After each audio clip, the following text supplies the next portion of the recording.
There's a passage that convicts me thoroughly in the scriptures. When Jesus is praying in the Garden of Gethsemane, and the disciples, they fall asleep. And Jesus rebukes the disciples, saying, can't you pray with me just for an hour? Like, why are you falling asleep? Like, why don't you just stay up with me, pray for just 1 hour? You know, Jesus, he would pray for 10 hours at a time and then go and cast out demons and walk on water. And the apostles are missing out on so much just because they can't pray with him. Right? They're not able to pray with him. Not even for an hour, not even for 5 minutes. You know, they fall asleep. Probably don't even pray at all. Right? They just fall asleep. And I don't want to be like rebuked like the apostles. I imagine myself being exempt from that rebuke, where they're rebuking the apostles while I'm praying with Jesus, right? And being like a good student, a good apostle for him, just by showing that I care. I actually care about the ministry by praying without ceasing, praying constantly. Something I could never relate to as a kid were people who would like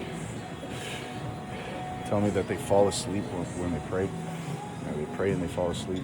It's like, I don't relate. I can't relate. I understand, like, without doing it myself. I've never like fallen asleep while I'm praying. Never. I've never done that. Like, prayer is such an active thing for me. It keeps the mind going, where you're constantly interceding to God. You know, for yourself, for people, just giving thanks to him, or out of obligation for who he is. Like, you have to pray to him, you know, so you can magnify his glory.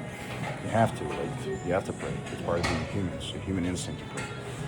Right, so I have to keep praying, and I can't fall asleep. I don't fall asleep. It's not possible. How long have I prayed?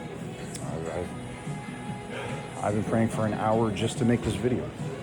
That I minister and pray and keep my mind focused on heaven and on the spiritual and on the Bible and on God's word constantly.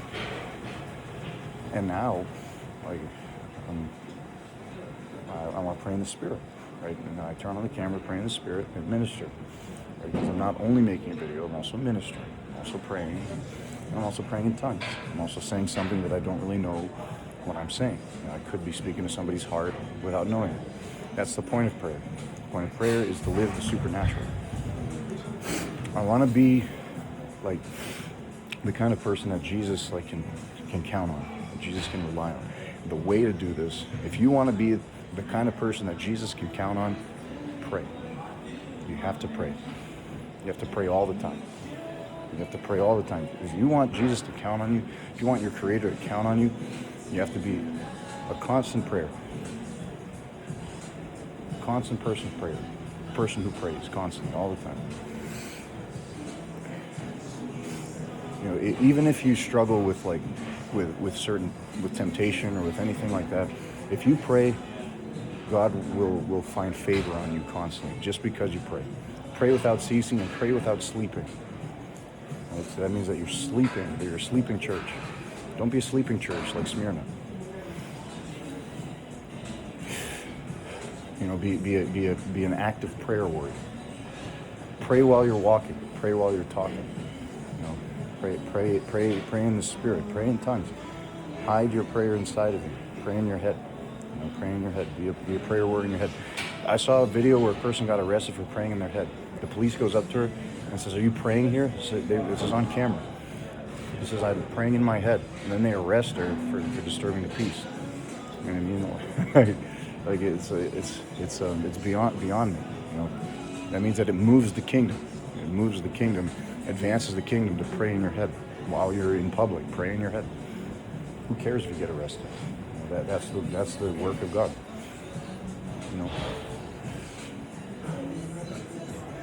whatever the matter, it is always good to try to find favor with God, no matter what. Even if it makes everybody jealous. Who cares? We're talking about God, the Creator, one who judges the heavens and the earth, and is glorified forever and ever, like God. Like, we're talking about the glory of God. You know, who cares if people are jealous? The scope of God is so much beyond and having nothing to do with men that it makes no sense not to, for me. And Jesus is